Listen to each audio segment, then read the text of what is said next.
Good morning, everybody. Welcome to the Morning Brew, live on Brew Sports, a Wednesday edition of the program. And my goodness, is it a great day to be alive, to say the least. It is Wednesday. It's hump day.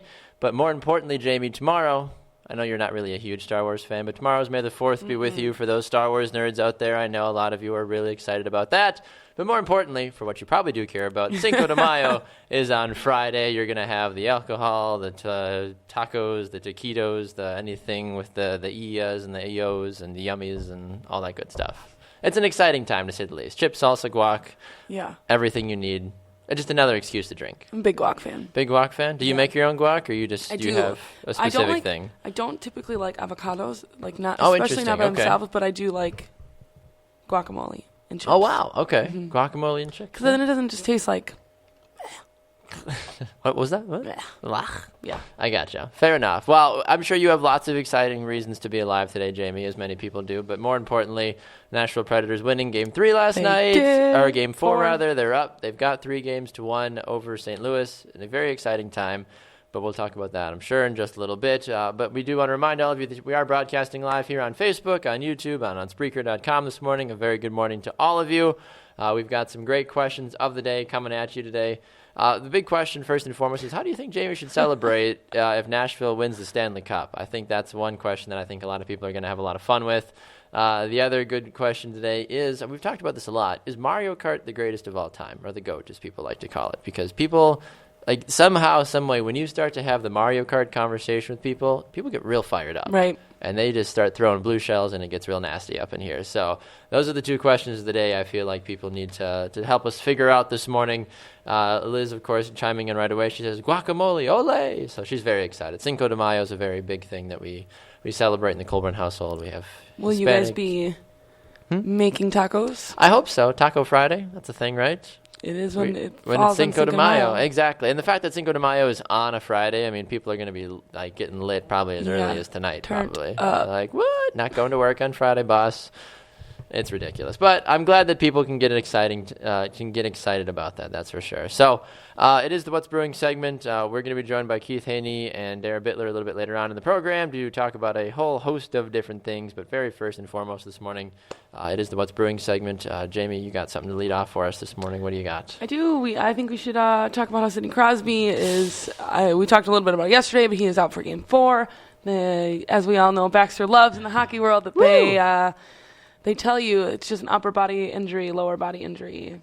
Upper body injury. Mm-hmm. And they came out and said he has a concussion. So Sidney Crosby will be sitting out Game 4. I wonder how, that had to have taken a lot for the NHL to actually be like, we're going to actually tell people what's wrong with him. I think they usually do it when it's a concussion. But if it's like a broken hand or a finger or a kneecap or whatever, then they usually keep their broken mouth shut. Kneecap. No, thank you. No. Cannot even imagine. I've broken my wrist and I've broken my ankle. I can't even imagine breaking a kneecap or a femur or any of that. I've broken my arm, I guess, too. I heard that the femur is the first, most painful thing a person can go through, and then childbirth is That's the what second. I've also heard, okay. Yeah. Now, I guess I don't know. I've never met someone that's both. broken a femur and also given childbirth. I know that there are people out there, obviously, because how else would you have been able to make such a comparison? Yeah. I mean, if a guy breaks his femur, how's he supposed to know it hurts like childbirth? You don't know. You never pushed a baby out. Some badass chick has. Seriously. All right, come at me kind of a thing. So, I mean, more power to those people, that's for sure. But, good for them, I guess. So, Sidney Crosby out Game 4 with a concussion. We'll see how that plays into an effect for the Penguins moving forward. It's still a very close series. There still is a lot that can be kind of decided in this one. But this is one of the big series people are watching. Yeah, and I think the Penguins will be okay. When I believe they were down 2-0 before Crosby got hurt, and then came up 2-2, and then lost in overtime.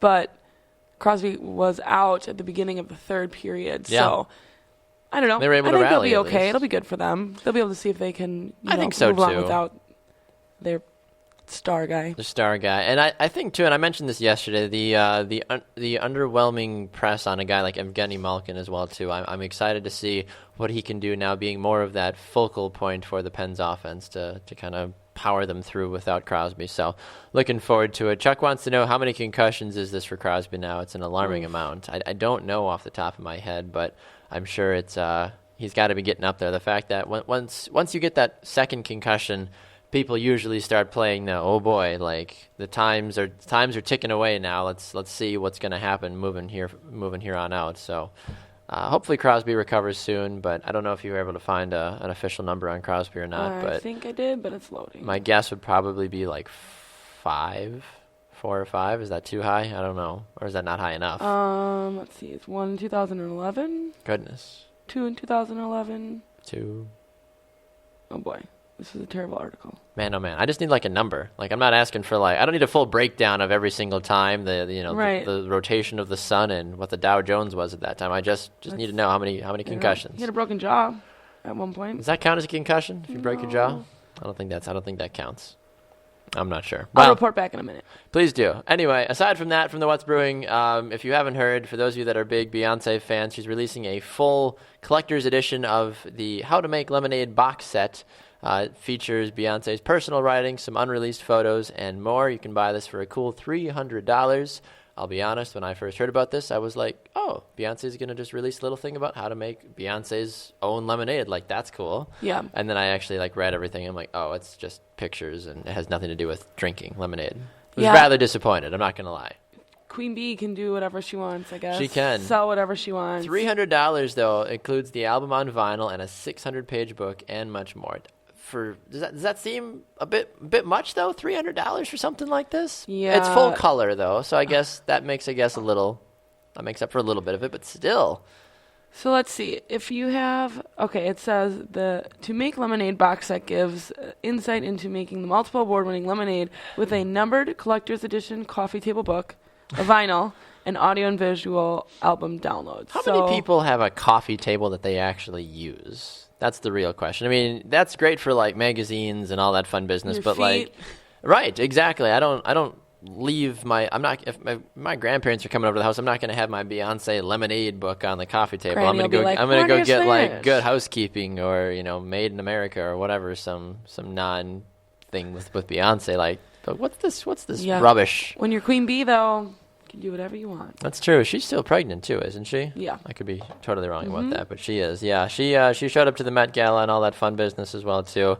Josh says, very simple: lemon, water, and some sugar. I'll put it in a box, sell it for $5. I like it, Josh. I'm all about it. I mean, I had a lemonade stand when I was a kid in Florida. It's not that uncommon. I had a coffee stand for a little while too during a hurricane. I mean, whatever you got to do to fire people up and make that little extra cash. I bought a smoothie off a kid at their smoothie stand last summer, and it was terrible.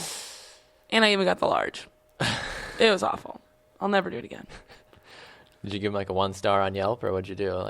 Little Jimmy's smoothie stand? Well, we drove past first, and I was like, we should stop. So we stopped, and then I grabbed a smoothie. I don't even really like smoothies because I'm not a big berry fan. Right. So I think it was a strawberry. How much do you judge the kids crap based off of how cute they are before you even consider buying anything? You see two good-looking little 8-year-olds on the side, and you're like, all right, you got my attention at least with the cuteness. Yeah. And then like you said, if the smoothie's not good or whatever you're buying, you're like, yeah, I was probably it's crap. Get the hell out of here. I was upset that it tasted bad, but I was probably super creepy because I just rolled my window down and I was like, hey, I'll take a large, strawberry. And they sit back at the table and I was like, bring it up to the car. So they probably thought that's that's 101 as a kid is don't go up to a stranger in a car, even if they're offering. They probably spit in it, but probably did. How much did you pay for this large smoothie? I think it was $4.50. Good God. Yeah, it was expensive. Jeepers! What kind of a regime are these kids running? This is ridiculous. $4.50. I mean, that was you could go get psychiatric help in the Peanuts cartoons for 25 cents. I mean, or 5 cents. Not even, if you wanted to. The fact you're paying $4.50 for a smoothie. Yeah, ridiculous. I don't think that they have a long-term plan with this smoothie making because it tastes like crap. But if they want to make a quick buck, get out of Dodge. And you never see a smoothie stand. You always see lemonade. That's right. So lemonade. Did you ever see the Geico commercial where Ice-T is sitting behind the kid selling a lemonade stand, and people are walking by iced tea, and the sign, and the guy's like lemonade, and I didn't get it at first because I'm like, who? I was like, what are they are people idiots? See that. And it took my 13-year-old brother to no, that dude, that is iced tea. Oh, I was Baxter. Is he in public school? No, he's homeschooled. But he knew he's more educated than I am when it comes to some of this. Is this the one with the YouTube videos? Yes. My brother has a YouTube channel. Shout out It's to so funny. Shout out to It's so cute. ZHDO3 for all my YouTubers out there. Go check him out. It's If you love adorable. Nerf battles and just Nerf poor battles. editing and ridiculous wears camera these- angles. These cute glasses. Oh, he's adorable. He is. He's super cute. I love it. It's He funny. probably doesn't want to hear that as a 13-year-old. But anyway, speaking of cute, that usually requires you to get into the dating world at some point, Jaymee. You're still looking for Mr. Right among numerous different things. We have found a couple of things that might help you. Oh, great. But to do such a thing, we need to bring in one of our baseball correspondents, Keith Haney, to help us figure out and describe this a little bit better. So first of all, we wish Keith Haney a good morning. How are you today, Keith? Good morning, Baxter and Jaymee. How are you guys doing? We're doing well. Wonderful. How's Felix? Felix as well. Had to lock him in the bedroom. His name is actually Mr. Fuzzy Face. Mr. Fuzzy Face. Is Felix his stage name, or how did we like Mr. Fuzzy Face? Like I feel like we're fed false information here, Keith.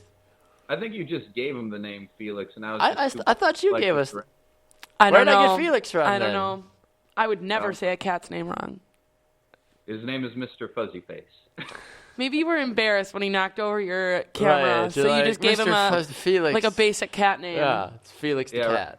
I couldn't give you guys his real information, right? It was embarrassing. Exactly. Unbelievable. I mean, you've got Harold over there. Next thing you tell me is Mr. like Harry Fuzzy Pants or whatever No, instead of Harold. It's Harold. It is Harold. It Okay, is. there we go. All right, Keith. Well, first and foremost, we'll talk about baseball for real in just a moment. But I discovered something strange yesterday when I was perusing the interwebs, and maybe you probably have already known about this, but this was news to me. Apparently, you can sign up on MLB.com for Match.com and find singles at Major League Baseball games. And we've been on a hard charge to find Mr. Right for Jaymee, and I think this might be the next possible way for her to continue to do such a thing. You're down by Chicago. You're down by Wrigley Field. Have you heard anything about this or seen this in action at all? I haven't, but at Wrigley Field, there are so many bars nearby. I can't imagine anybody has trouble finding another single in Wrigleyville there. But no, I haven't seen it in action at all. When I found out about it, that was the first time I heard about it as well. It's pretty interesting, right? You have these other websites for that I can get behind, like Farmers Only. Farmer. You're a farmer and you want to find another farmer. I get that, but Pretty straightforward. right. But for baseball fans, like for a first, second, third date or something, you think a guy could take a girl to a baseball game? Like, hey, I enjoy baseball. Would you like to go to a baseball game? Like, I think that's pretty common, right? I don't know, Jaymee, is it? Well, I would have to be asked on a date first, but Step one. I think that would like if you met on something that was like a soul, like we both have this interest, so we're gonna go on dates because of it. It would be more pressure. Like I would think I'd have to know way more than I already do. Right. And I would rather someone be like, "Hey, you like sporting events? I like sporting events. Let's go to a Brewers game," rather than being like, And be like, hey, "We both like." we both are baseball fans. We met on baseballmatch.com. We Right. have to go to a baseball So we're both game. probably socially awkward because we can't meet each other in public. Yeah. I mean, but this is becoming the norm, though, too, isn't it now? Like, so many people, like, I very rarely meet people that actually have been dating the person they're with or married to the person they're with that didn't meet them online. Right. Both of my parents are remarried because they met their significant other online. I only met my wife because I actually socialized and actually went out in public. Like, holy cow, what a concept. Anyway. You met her in a class, didn't you? Yeah, I met her at a dance class. Okay, that I doesn't didn't meet count her. I didn't swipe on her. as being like seeing her at the grocery store and being like, "Hey, I didn't girl, swipe on her. Like, I those are had some to nice start a conversation. I had to apples. have game to get my wife, and I did. Took a while, but I made it happen, all right? That's irrelevant. Keith, how did you meet your wife? When you rolled up on her, she was like, get out of here, you weird person. Oh, she was since I saw her, I'm like, hey, like you're in this class, right? How do how do you like it? And just kind of blossomed from there. Ah, blossom. Blossomed. See, Jaymee, having a conversation with a real person, not hiding behind a swiping account or plenty of fish or whatever. I deleted my Tinder and my Bumble, so Your Bumble. it's the same thing as What the hell Tinder. is Bumble? But girls have to talk first. It's the So same. you're What? putting all The of your girls have to eggs talk first? in a flea basket. Say that again. So like since you deleted your Twitter, your your Bumble or whatever, so now you're putting all of your eggs in that MLB basket. You're Yes. really looking to find Mm-hmm. somebody in that MLB game. Yes. Not NHL. NHL doesn't have a service like this yet. They're a little far behind. It's a little okay. far behind. I mean, like, go to a hockey game and check somebody. That's the way to tell if you love them or not. I find it weird, but this is so much how society is nowadays, though. Like, people are so terrified to actually have a conversation in real life with an attractive person that they have to go through this intricate part. Like, why can't you just go to a ballpark and be a normal person? But isn't that's conceived as weird now, though? If a random guy came up to you, doesn't matter if he's good looking or not, be like, hey, you're nice. We're here at a baseball game. You want to get a drink? You'd be like, get out of here, Bob. If he was not my type, I'd be like, how do you know if he's your type ooh. or not? From the visual test. His face. If he's not 6 feet tall and doesn't look like a douche, you'll be like, next. Have you seen that? Sorry, this is off topic, but have you seen that like new meme of like that bird who's giving like the side eye? I have not. Is anybody? No. Keith, have you? No? Never mind. Side-eyed meme bird? No. Anyways, it was like, he's 6'2", but he's unemployed, and like he's really mean, and then like it's the bird, and it's like, but did you say he was 6'2"? That's me. Yep, that's exactly how it is. Chuck says the Brewers do a singles night just once a year, though. It's probably... Yeah, cities like Milwaukee, I guess. It's kind of hit or miss with that one. But Mitch says, it's true, Jaymee and I matched. Her account is gone now. Ooh, bummer on that one. You could have had something there, Jaymee. You caught me. Could have had something. All right, let's get away from the singles talk for a moment, and let's talk. You were at the Cubs game last night, Keith. A lot of swirling talk about if they can repeat. They've done a lot of great stuff thus far. But seeing them live and in person, what did you take away from Chicago, and what's the longevity of this Cubs franchise at the moment? Well, they're looking they looked very powerful yesterday, but any team is going to do well. They won 8-3, by the way, against the Phillies. Any team is going to do well when you have guys like Bryant, Baez, and Schwarber hitting home runs. They got out to an early lead, and they were able to keep it. Lester got his first W yesterday, and everybody's saying that the Cubs have the ability to repeat. They certainly have all the tools that they had last year. They have great pitching. They have a great lineup, for that, really 1 through 5. They have great bats in that order. So they're off to a decent start right now. I think, you can't put too much stock in how a team does in April and May because, you still have 100 games to go after that. But they're looking pretty solid so far. Well, that's good to hear. I mean, I think the fact that Chicago is it's hard for me to say this, but Chicago is actually good for Major League Baseball. Them continuing to be a successful franchise, I think, is good because it's sending a message to the rest of the league that you can be bad for a long time, but then you can rebound, and then you can ultimately show that you can put the pieces together again and be successful. So I think what Chicago has done thus far, I think, has been very good. There still obviously is a lot going on out there for certain people, but I think that going forward, that is something that I think the Cubs have the opportunity to be a good team for sure. Yeah, absolutely, and you have and it really comes down to the ownership as well, guys that are willing to put forth the effort to build a team on the field. They had ownership for so long that was really just looking to put fans in the stands. That was easy to do at Wrigley. So as long as the balance sheets matched at the end of the year, they were good with that for such a long time. But the Ricketts, got a hold of the team and brought in Theo Epstein. And that's really the key, finding competent owners that know how to bring in talent to build a good team. Switching gears just a little bit, we talked about this yesterday. Adam Jones said in Boston on Monday they were chanting racial slurs at him during the game. And reading up, CC Sabathia said that that was the only field he ever played at where the same thing occurred. Is this something that has been brought up before, or is it something new, or is it unexpected from Boston fans, or do we all just expect that they suck just as much as Chicago fans do? I had the opportunity to go to Fenway last year for a game that was against the Yankees. So oh wow, maybe a little bit more of a hostile environment than most baseball games. The Yankees, they were in a bad way last year when they went to Fenway, but it's a rowdy group. It's the Red Sox in Boston. So not that there's any excuse for that type of behavior, but this might be unfair. But if you were to expect anything like that at any stadium, it'd probably be Boston or New York. just but you're dealing with the Red Sox or the Yankees, just kind of based on that the mentality they have towards the towards the opposing teams of whoever they're playing. But that being said, he got a great reception yesterday as he walked up to the plate. He got a round of applause. People, showing that that's a very select few people, that make up a huge fan base, and it's not fair to judge an entire fan base based on the actions of a few probably drunk individuals. Well, this is the big thing with me, though, for the fact that they gave him this standing ovation. People are trying to sweep this under the rug now, saying, like, okay, like, they acknowledged him. They said that they were sorry. We're moving on. We're on to the next opponent, whatever.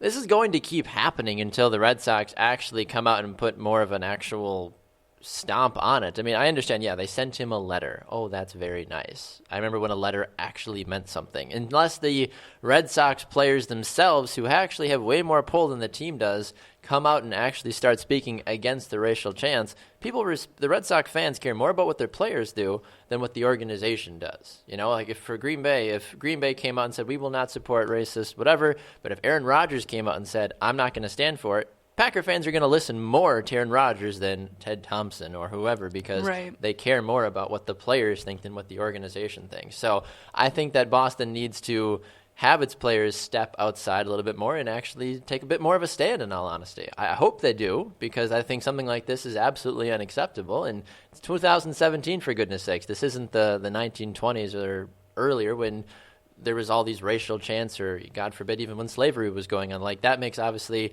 a little bit more sense at that point, because but this is 2017. African Americans, there was an African American president, they hold high office and numerous different things. We shouldn't be having these racial chants at this point. It's just completely unacceptable. I agree. All right, Keith, we got to let you run. Before we do, we are asking 2 questions of the day. You got to help us answer them. How do you think Jaymee should celebrate if Nashville is lucky enough to win the Stanley Cup? And is Mario Kart the greatest game of all time? Your thoughts briefly about both of those.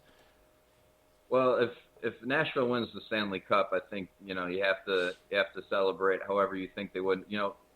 However they would in Nashville. You got to go to Nashville. You got to go to Tootsie.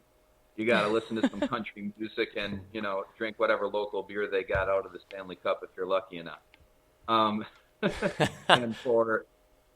for Mario Kart, definitely. But you're walking a fine line when you say Mario Kart. Are you talking Super Nintendo Mario Kart or Mario Kart 64.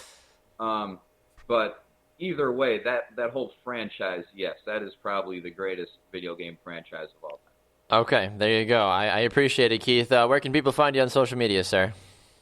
Very simple. My name, Keith Haney, on Twitter, on Instagram, and on Facebook. And I also have a YouTube channel as well. So me and your brother have something in common there. Phenomenal, Keith.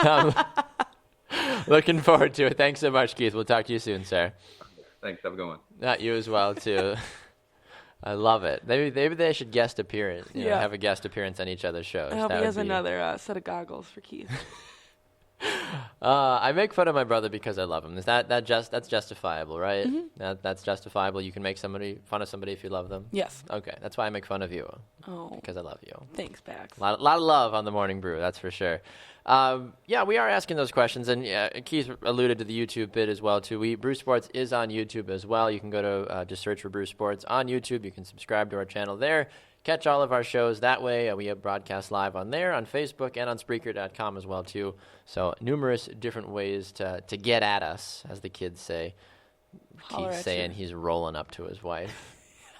The hell is that? My God. How would you what classifies rolling up?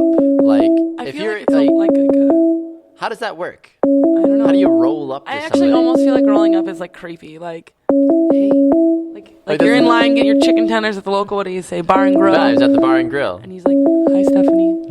I have you in my econ class. Rolling up, yeah. And she's like, okay. I picture that more from a roll-up perspective. If I'm at a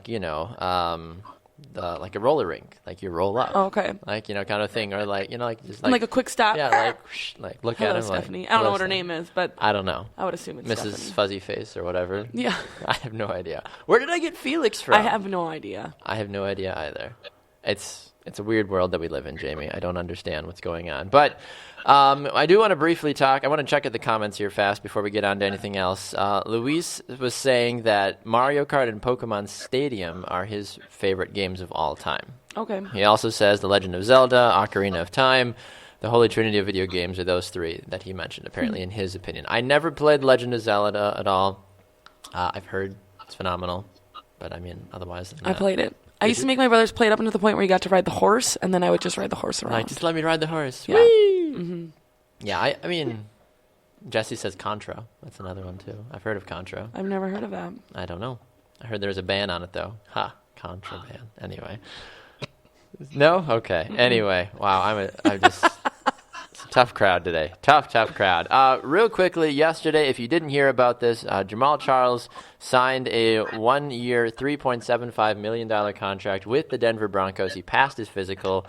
He's torn his ACL twice in the last 3 years. He's only played in 8 games.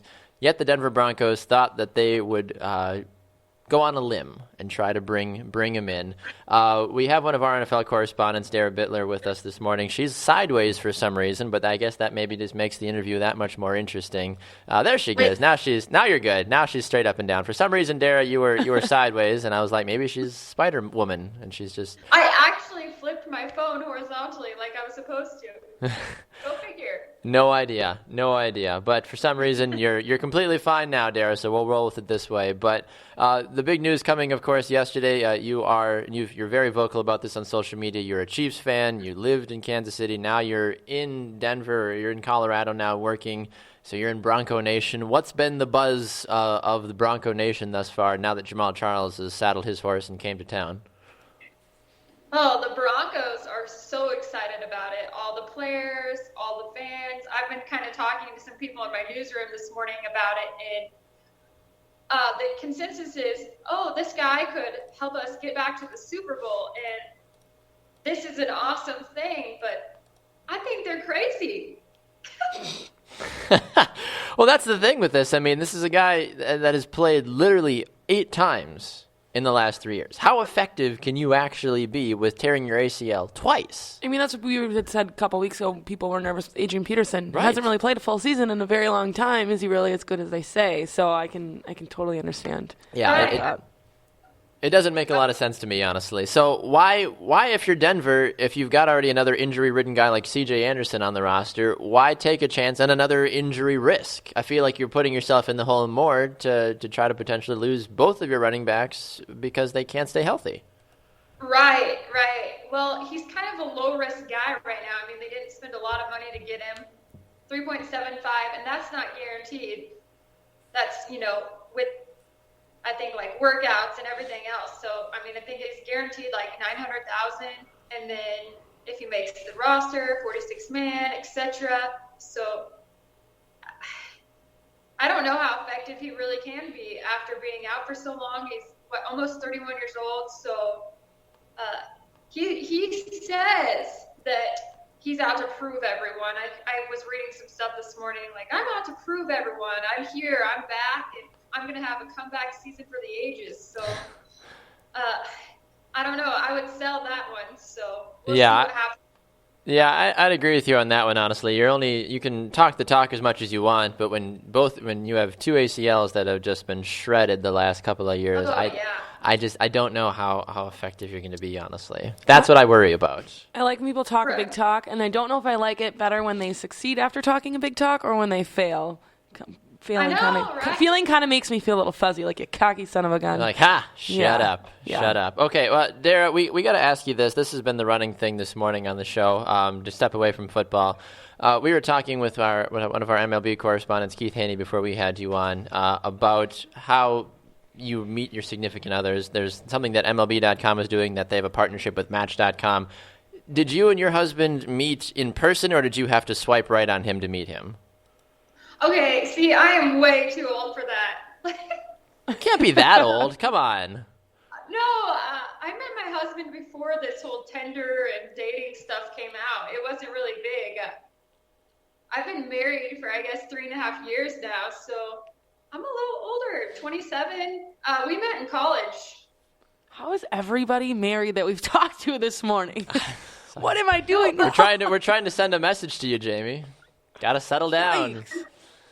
I mean, now the real question is, Keith said that he rolled up on his wife to like meet her. I don't know we still haven't defined what rolling up means, but did your husband approach you, or did you approach your husband for the first time? Well, it's kind of funny. We met with a group of our friends, and we both really liked each other. But he had a girlfriend, I had a boyfriend. So it was classic. Yeah, but it was a wait and see. It was like another year before we started dating, and then he slid into my DMs on Facebook. Ooh, Whoa! Not too old for that. We know that life, that's for sure. Interesting. So he sent you the old Facebook message like, "Hey, I've been thinking about you. You're cute. You talk about sports. You want to go on a date?" kind of thing. Yeah, but our sports relationship is like a love-hate kind of thing. Ooh. See, he's a Broncos fan. Oh, okay. I spend more time watching sports than he does, but he's a diehard Broncos fan, so we kind of have to walk away from each other during the games. We cannot watch a Broncos-Chiefs game together. It's a nightmare. Interesting. I just was curious. It's been a running thing this morning, so I just was curious because we're trying to... Jaymee has gone on record to say that she's deleted all of her dating swiping apps off of her phone or whatever device, and we're trying to help her find Mr. Right. And we thought maybe this MLB.com match thing may have been an option for her, but we've also been telling her that it's okay to just go and have a conversation with a real human being. I am social. That's not the issue. But what is the issue, Jaymee? I don't know.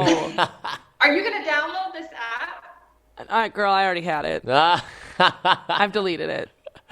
Phenomenal. All right, dear, we got to let you run. We got to keep moving on, but we appreciate you stopping by briefly to give us your 2 cents on Jamal Charles and the dating world as well, too. We know you work the third shift, so go get some sleep, and we'll talk to you soon, all right? Awesome. Thanks, guys. Have No a good problem. day. You as well, too. There goes Dara Bittler this morning on the Morning Brew. I'm not trying to make it a bigger thing, but it's funny. Just clicked that I realized she meant if I was going to use the MLB dating one, I'm going to go back on record and say no. I was about to say. Yeah, no, I thought she meant Tinder and Bumble. I was like, yeah, I said I'd... Got rid of those. But no, not going to try it. Got rid of that. Yeah. Fair enough. Also, Crosby, 4 concussions. 4 concussions. Yes. 4 concussions for Game 4. Perfect. People in the comment section are going all about that life for Contra. Apparently, Brew is offering up some cheat codes: up, down, left, right, A, B, select, start. There you go. That's some weird secret language, apparently. Jesse also says games that involve the power pad for the Nintendo NES were awesome too. That's too much before my time. I don't know enough about the power pad and any of that stuff for NES. I know the N64. I had a Game Boy Color. I had a Game Boy Advanced.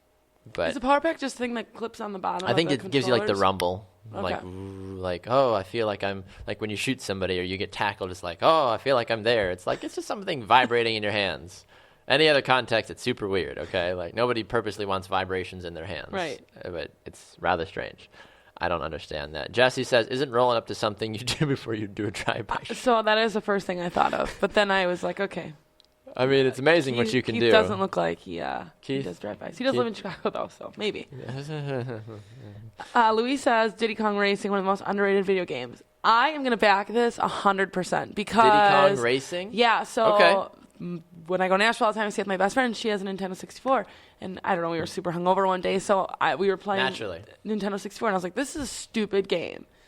But we started playing it anyways. Diddy Kong Racing. And we played it for, like, forever. So 100% I back you on the Diddy Kong. See, this is the thing. This is maybe my homeschool bit showing through a little bit. I played, like I said, I played all the backyard sports, but I also played the Lego games as well, too. Lego soccer. That was a thing when we were kids? Yeah. Huh. I know. Crazy. Lego racing was amazing. I don't know if anybody played Lego Racers out there or not, but it was phenomenal. You could build your own car, then you competed in all these different Grand Prix or whatever. Loved it. I was also a big Star Fox fan as well. I don't know if you played Star Fox or not. That was an N64 game. All about that Star Fox life, just because it was fun to fly through and shoot things with this weird, like, triangle-looking ship. It was weird. Huh. Nope, I've never The even Star heard of Wars that. games are fun, too. I know a lot of people are all about that life. Luis says that he's all about, that he totally agrees with you on that one. Yeah, I mean, that's the thing. I mean, this is one of the things that I sit here as a Brew Sports, director, and I'm like, we need a video games show. But at the same time, like, it doesn't have any context to the sports world, but I'm like, people play. It's something you play. So I feel like people would be all about that, to just talk about video games for 30 minutes or 40 minutes. You'd have to get these people away from their video games, so. That's the thing. talk. We need to pull you away from one screen to come to the other screen so Right. that way you can be a part of our screen and talk about it. I get that. That makes sense to me. I mean, I'm all about that. Luis also says, my first FIFA was 98, always uses Roberto Carlos as center forward. Listen, I started with the Madden 98s, the NBA 98, the FIFA 98. I was all about all those lives, the horrific graphics. Absolutely the most fun that I've ever had, though. Like, looking back at the games now, and I'm just like, how do you even remotely play? It just doesn't, like, my mind can't process how awful the graphics really were and how we actually found it entertaining for such a long time. Jesse tells us, by the way, what the power pad is in the comments. He says the power pad was a mat that went on the ground and it plugged in like a controller, and it had two sides for player on player two, or for player one and player two, and it had like Olympic games like running and hurdles. So you would be in your living room running in front of a TV as fast as you can, and it was insane. You had to be there. So basically, like Wii So now. what the Wii does now. Yeah. Esports is huge, bigger audience than ESPN. That is very true, bro. Huh. Yeah, so I mean, so is the power pad, so is the Wii, the 20 whatever, the 2000s, Wii OG. the Wii. Sorry, what? Original. Oh, it's like what the heck's the Wii original OG? Wii. The original Wii. Like, you know me. I'm in a hard campaign to get a Wii for the studio. We need a Wii so we can play games like Wii bowling, Wii baseball, Wii everything. I don't know. The power pad sounds unique to me, but I mean, it seems like, I guess at that time that was what she was. I mean, or even like the Just Dance like pads. Or, you know, it wasn't Just Dance. It was Dance Dance Revolution. Okay, gotcha. That's what it was. We had to like arrow, right, stomp, spin around, woo, kind of thing. People would freak out about that. They'd have tournaments about that. And then Wii's like, just hold a remote in your hand and swing it around as you do everything. That's all you really have to do. Like, you could literally not dance in Dance Dance Revolution. You just have to move the thing. Because all they care about is your hand placement with where the remote is. If you really wanted to. In Just Dance? Yeah. Isn't that the one where you had to they mocked your arms?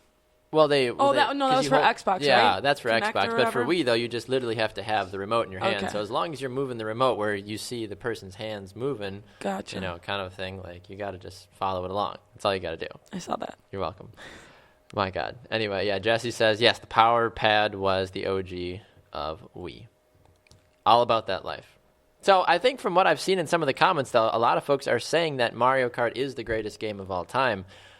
And that's the thing. I'm not even just saying N64. I'm saying if you literally had to pick one game the rest of your life that you had to play, doesn't matter the console, doesn't matter the way you play it, I want them to put it on mobile.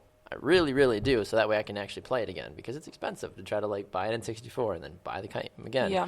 I definitely think Mario Kart gets my vote as the best game of all time. I also personally. really liked the Mario Party, I think it was, where you did the levels and then you played against each other. I used to really like that one. There's Mario Party 37 now or Yeah. whatever. Like, they keep just adding on different Every things. time I'm they like, make a how big now- of a party can you keep having, Mario? Every time they make a now 57, Right. they make a new. How old do Mario you have to feel Party. every time the new nows come out? I know. Just stop. I already know. Oh. Brew says Super Mario Kart for life. And he also, Luis says, don't forget Mario Tennis. Listen, Mario Tennis on the Game Boy Color satisfied me for many a year. Those are the tiniest little discs ever. The little cartridges, you're In a- saying? In a Game Boy? In a The GameCube? the Cube, yes. Yeah, No, the yeah, Game Boy yeah. Color is what I'm talking about. So Oh. like the Game Boys. You know what the Game Boys That's were. what the tennis was on? Well, that's what I played it on, at least with the Ah. Game Boy Color. Like, literally thinking about how small that screen was, it's like half the screen of your iPhone. Like, you get that much, you get this much to play a game on. You're just what's going on? It's hours. I left my brother's Game Boy Color at a hotel in Wisconsin Dells when we were 10. Sorry, Tyler. Sad days. Yeah, I would always get my cousins would always get the latest Game Boy whatevers, and then they would just give me all their previous hand-me-downs. So I was rocking the Game Boy Color while everybody was Nintendo DSs, and then I finally got the Game Boy Advance, and then I was oh my gosh, and then I got the Nintendo DS, and I'm meh. Yeah. That's where I kind of finally moved on, because I realized that I could play games on the computer and stuff, and life was much, much better at that point. Gotcha. All right, are you going to do anything this weekend at all, Jaymee, for Cinco de Mayo or anything of that nature? Yeah, I'm probably going to make tacos and guac and homemade margaritas tomorrow. I work on Saturday, and then going home to hang out with my mom on Sunday. Mama. What up, Mama? Are you going to see Karen at all? I'm sure I'll run into one. Right, there's always a Karen in Sheboygan. Karen from Sheboygan's on line 3. Let's go to her. Jeff says millennials reminiscing about their childhood. Listen, Jeff, we all couldn't play Pong or whatever you played back in the day on your Tetris on and Atari or whatever it was. Like, some of those Atari games are phenomenal. Okay, I'm not even gonna hate on the Atari games, but Nintendo. Robert also says I own a regular Nintendo with a Mario Bros. And Duck Hunt. I know a lot of people were the duck hunters back in the day. Yeah. That cheeky little dog that would pop cute up. little thing. Like, hey, go catch your ducks as you pop them out of the air. Josh also says Pac-Man. Like, there's so many good games out there. I feel like we need a video game show. I don't even care anymore. I'm gonna file the paperwork. I'm gonna make it happen. I know a guy. I don't know. Maybe I don't. We'll find out. Like the thing, like I'm not like a nerd about any of these things, but like I just know about them and I've experienced them all at least once. So I love it. Video games, you're saying? Yes, for video games, I'm saying. Like I don't know all the super crazy up, down, right, triangle, square, backspace, dab on them, kind of like hacks, but codes or whatever. Codes or cheat codes. Cheat codes, that's the word. I feel like cheat codes take away so much though from a game. Depends, right? Like in Are you Grand a cheat Theft code kind of Auto- girl? Yeah, in Grand Theft Auto, you get like an airplane or whatever. In Sims, you could just get a lot of money. Yeah. You're about that money. I get it. Airplanes and money. That's Jamie's goal. So I don't have a boyfriend. Never met anyone with an airplane. Too busy researching cheat codes to get a helicopter or whatever. Oh, boy. What else do you want to talk about, Jamie? Anything else you want to talk about? Did you see, who was it? Now I can't think. He got his tooth knocked out. From Isaiah Boston. Thomas. Yes. He's got a tooth put back in. I don't blame him. Everyone was heckling him for checking it out before their game. If I had a pearly new tooth,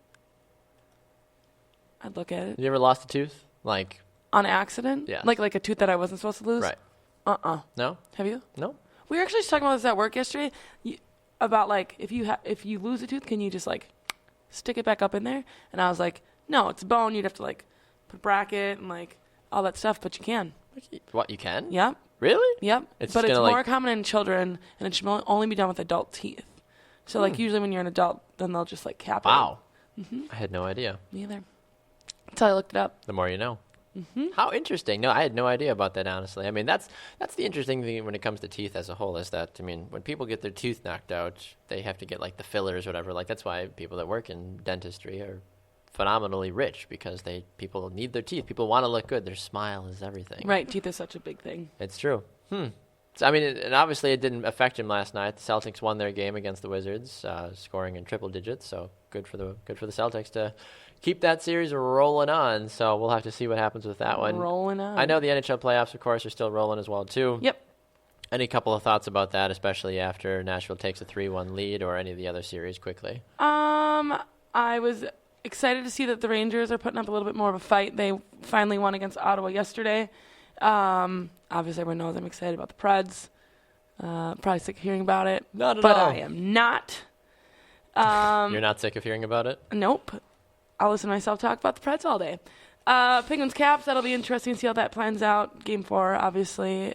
Good luck to them. And then the Ducks and the Oilers. Oilers probably can take it. But Probs, Connor make sexy. David. Yeah, that's all I got. Fair enough. All right, well, we should probably get out of here then. Special thanks to Keith Haney and Dara Bittler for swinging by the program this morning. We definitely have had lots of response to if Mario Kart is the greatest game of all time. I was a little disappointed. I was hoping more people were going to tell us how you should celebrate if Nashville wins the Stanley Cup. That was one of our questions of the day today. Nobody really gave us any good ideas. Wow, if they do, oh, God. We were talking about this at work, too, about, I was talking with, like, some of the other girls about, like, going down there. Right. Like, do you take off work and, like, go down, like, game 5, 6, 7? Do you just... I mean, they're up 3-1 now, so, like... Right, so then would you just go in hopes that they would take it in 5, but then you'd have to go back for 6? But then you put too much... 7, and then right.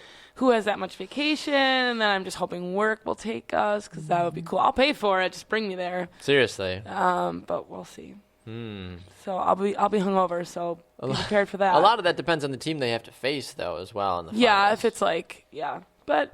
You're not going to fly from Nashville to Edmonton or whoever, right? To watch that, right? They would have to. No, but it could still be in Nashville. Like, you know what I mean? You go for just the Nashville games, is what you're saying, right? Because obviously, like Anaheim, if they play them next round, or the Oilers, like not True. going to make it to an away game. New York could happen. Pittsburgh could happen. That's general vicinity. Not terrible. Washington, maybe. Ottawa, no. I heard it's beautiful this time of year. Yeah, so we'll see. I'll keep you guys posted if I decide to make another run. I like it. Hopefully I will. Fingers crossed. Still got to get through this first series, and we'll move on to the next one. Phenomenal. All right, Jaymee, this has been fun. Appreciate all of you hanging out this morning with us as well. Special thanks to Keith Haney and Dara Bittler as well, too, for swinging by the program. Remember, all of our Brew Sports content is on our website, brewsportsnet.com. You can go and find us on Facebook, on YouTube, and on Spreaker.com, on iTunes as well. For those of you that are pod lovers, go check out the podcasts that we've got rolling over there as well, too. You can find Jaymee on Twitter at Jaymee_Evers. I am at Baxter Colburn, Brew Sportsnet, at Brew Sportsnet on Facebook, Instagram, Twitter, all that fun business. Halftime with myself and Tanner Burke is coming up next at 11 a.m. Central Time, so make sure you swing by today. It is off the rails. Lord knows what we're going to do today. I mean, honestly, at this point, I'm a little terrified, especially when Tanner doesn't tell me what's going to happen. So thanks for all the comments. Thanks for all the views. We'll see you guys next time on The Morning Brew. Have a great rest of your day, everybody.